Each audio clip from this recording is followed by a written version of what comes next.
안녕하십니까. 급반다TV의 정순찬입니다. 오늘은 제가 서울 안산 단원구 동로동인가 거기 가서 건설기계 정비 산업회사 실기시험을 보고 왔어요. 근데 결과가 조금 뭐 예상했던 대로 만족스럽지가 않습니다. 근데 시험 내용은 그렇게 어렵다고 생각하지는 않았어요. 문제가 이제 이렇게 국가기술 자격 시험 실기 이렇게 해가지고 이렇게 그 설명을 해주는데 이런 문제로 제출할 거라 이렇게 미리 이제 얘기해줘요. 근데 이 제출된 문제가 그렇게 어렵지가 않아요. 근데 이 감독관 분들이 와서 누누이 이제 당부하는 말이 그 단위 같은 거, cc, 킬로그램 퍼 제곱센치, 그 압력 바, 그래가지고 뭐 볼트, 암페어 뭐 그런 걸 단위를 빼먹지 마라, 꼭 써라 그렇게 이제 당부를 한단 말이에요. 근데 당부를 하니까 이제 알았다고 이제 암기를 했을 거 아니에요. 근데 막상 이제 시험을 치게 되면은 이상하게 그걸 빠뜨려 먹어요. 단위를. 그래가지고 총 13문제 이제 영접 과정 하면서 이제 영접은 이제 따로 제껴놓고 이제 영접도 망쳤습니다. 영접도 망쳤어요. 영접 점수가 10점인데 영접을 완전히 망쳤습니다. 그래서 뭐 이 0점 처리가 되면은 영접에서 0점 처리가 되면은 그 다른 거 다 잘해도 이 실격이거든요. 근데 0점 처리가 안 되길 바래야죠. 근데 이제 어느 정도는 내가 이제 분명히 알면서도 틀린 게 있어요. 그게 이제 뭐 기관 압력 측정을 해서 그 엔진 상태를 판정하시오. 그럴 때에 압력이 낮은 거에 대한 답은 알고 있는데 압력이 높다? 왜 압력이 높지? 이 실린더가 너무 빡빡한가?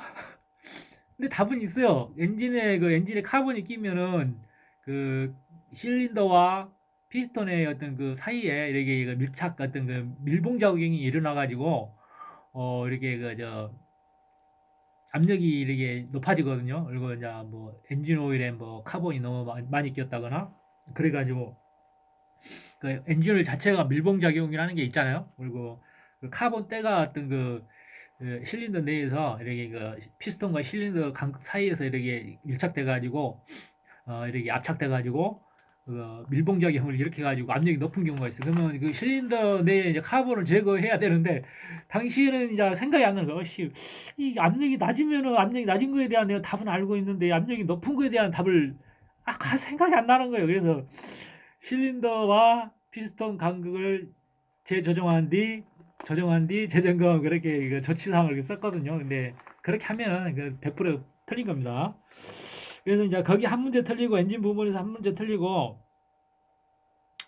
차체 부분에서도 또 이제 그 토우인 값을 측정하는데 이게 보면 토우 아웃 값이 이제 우리 다이얼 게지로 이렇게 보면 토우 아웃 값이 나왔는데 앞에다 그걸 안 쓴 거예요. 이게 토우 아웃 값 측정 값이 토우 아웃 값이다 하고 정비비 조칙 사항에 뭐 이렇게 뭐 타이로드를 뭐 풀어서 규정값 내로 맞춘다 그렇게 써야 되는데 저치는 그렇게 써놓고 이게 측정값이 토우 아웃 값이라는 말을 빼먹은 거야.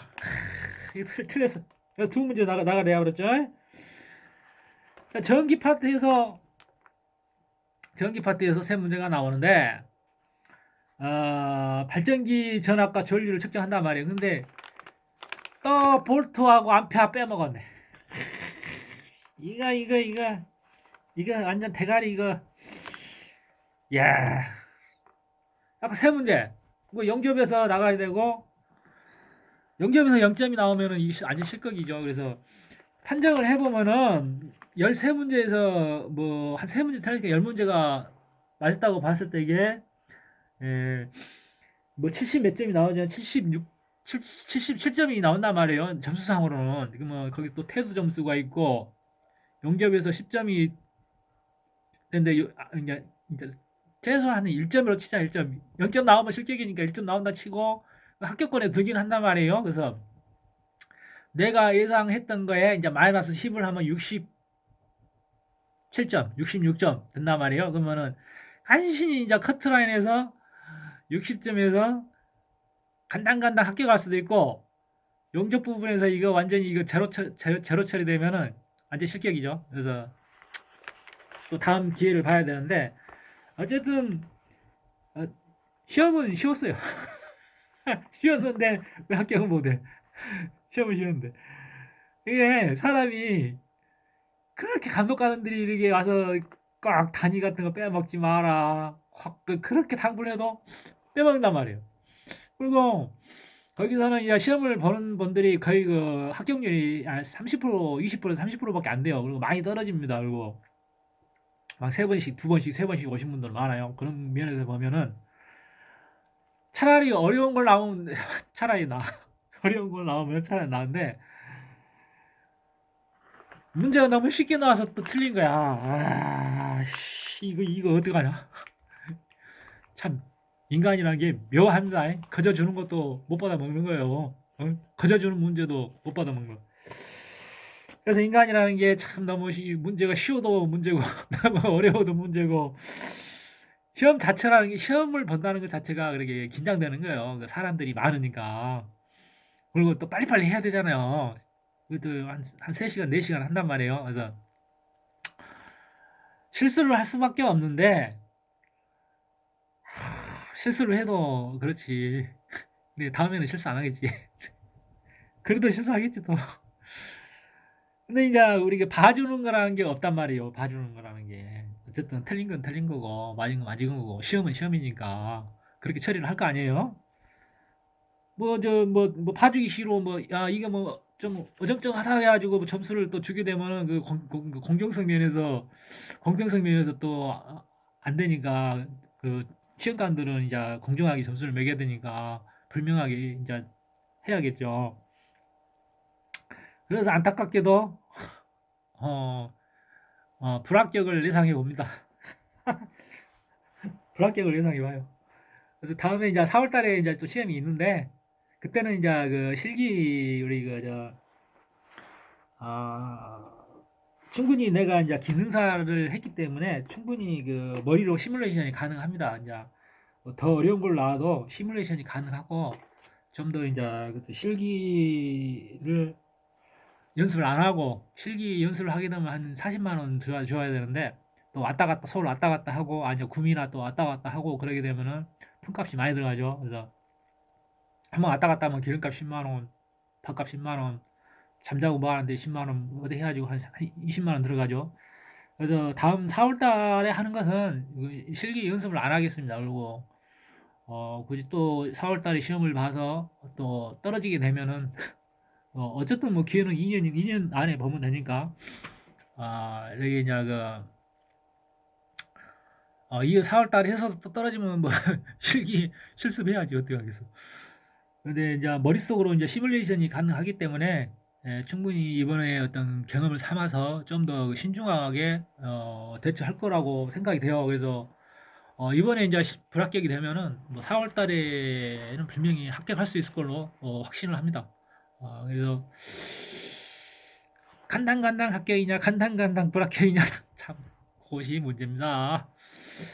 그래서 오늘 건설기계 전기산업기사 이 산업기사 시험 보신 분들은 이제 많죠.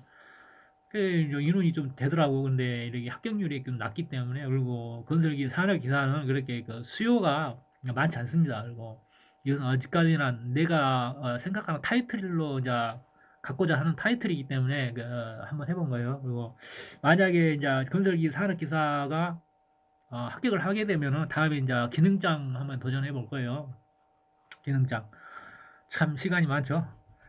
오히려 이제 건설기계 전기 산업기사 거는 걸 이제 물론 이 분야에 종사하신 분들은 물론 필요하겠죠. 그렇지만은 뭐 건설기계 산업기사를 뭐 신규로 이렇게 따보겠다 하는 분들은 건설기 산업기사보다는 소방설비 관리자, 소방설비 기계, 소방설비 전기, 그리고 그 다음에 소방시설 관리자라는 게 있잖아요.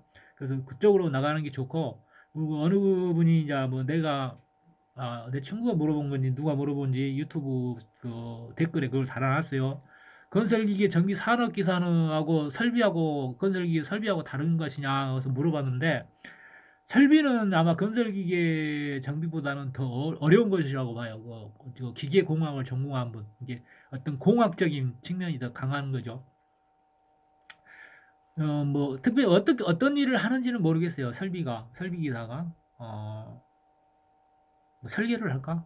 어쨌든 어떤 공학적인 특성이 더 강하기 때문에 더 어려운 것이라고 봅니다. 그래서 우리가 이제 그 젊은 사람들은 앞으로 그 먹고 사는 데는 어차피 우리나라는 자격증을 많이 취득할수록 좋아요. 취득할수록 좋고, 뭐 우리나라에서는 뭘 해도 다 밥 먹고 살 수 있는 그런 직업군들이 다양하게 분포하기 때문에 충분히 생각이 있으신 분들은 도전해 보시기 바랍니다. 그래서 요즘 그 가장 핫한 게 그거죠. 그 소방 설비하고 소방 설비 전기 기계 그리고 소방 시설 관리자. 이게 소방 시설 관리자가 되려면은 소방 설비 기계와 전기를 먼저 따야 됩니다. 그걸 따고 소방 시설 관리자는 거의 그 뭐 고시 공부하듯이 해야 된다고 그래요. 그게 이제 쉬운 것은 아닌데 적어도 연봉 7천, 6천, 7천은 되고 막 그러기 때문에 밥 먹고 자기 밥그릇으로는 괜찮을 것 같아요. 머리가 되신 분들은 한번 도전해 보시고, 나는 이제 나이가 나이니만큼 그런 거에 서방 설비 같은 거 한번 도전해 볼까 생각도 했는데, 뭐 그런 것까지 해야 하면서 그럴 필요는 없을 것 같아요. 그래서 건설기 산업 이제 내 분야니까 중장비는 내 분야니까 기능장까지 한번 타이틀로 따보고 뭐 그렇게 현직에서는 그렇게 필요할 것 같지는 않은데 뭐 이왕 하는 거니까 뭐 시간 날 때마다 한번 이제 산업기사가 통과가 된다면 무난히 이번에 운 좋게 또 합격이 된다면은 기능장에 도전해 보겠어요. 안녕히 계세요.